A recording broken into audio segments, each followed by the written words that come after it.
रात के 2:30 बज चुके थे। आसमान में काले बादल गरज रहे थे। हवा में मिट्टी, धूल और कहीं कहीं सड़े पत्तों की गंध फैली थी। दो दोस्त अर्जुन और मनोज एक पुराने रास्ते से गुजर रहे थे। वो अपने कॉलेज के एक पुराने दोस्त के गांव जा रहे थे, देवली। लोग कहते थे देवली अब उजड़ा गांव है। पिछले 5 साल से वहां कोई नहीं रहता, क्योंकि हर अमावस्या की रात गांव की परछाइयां जिंदा हो जाती हैं।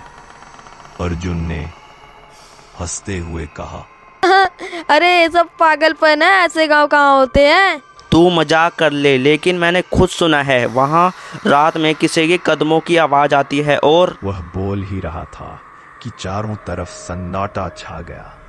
सामने देवली गांव का बोर्ड दिखा, टूटा हुआ। उस पर लाल स्याही से लिखा था, सावधान, यह गांव छोड़ चुका है, लेकिन गांव तुम्हें नहीं छोड़ेगा। मनोज बोला, चल वापस चलते हैं यार। अब आए हैं तो देख ही लेते हैं। दोनों ने गांव की ओर कदम बढ़ाया। गांव बिल्कुल वीरान था। झोपड़ियां टूटी हुई, कुएं सूखे पड़े और हर दीवार पर काली राख जैसे किसी आग का निशान। अचानक अर्जुन को लगा किसी घर के अंदर दिया जल रहा है। वो बोला, किसी ने लाइट जलाई है। दोनों पास गए। अंदर से घंटी की हल्की सी आवाज आ रही थी। उन्होंने झरोखे से झांका।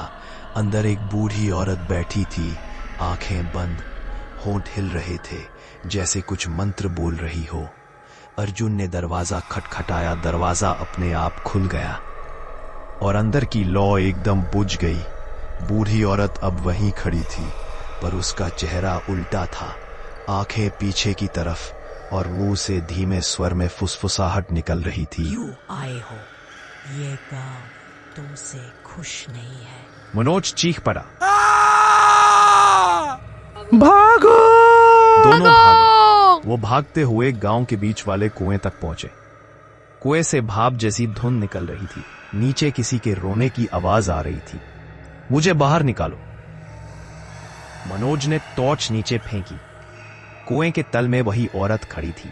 चेहरा अब ठीक था, पर आंखें जल रही थीं। वह बोली, तुम दोनों वही वंश हो जिन्होंने मुझे जलाया था।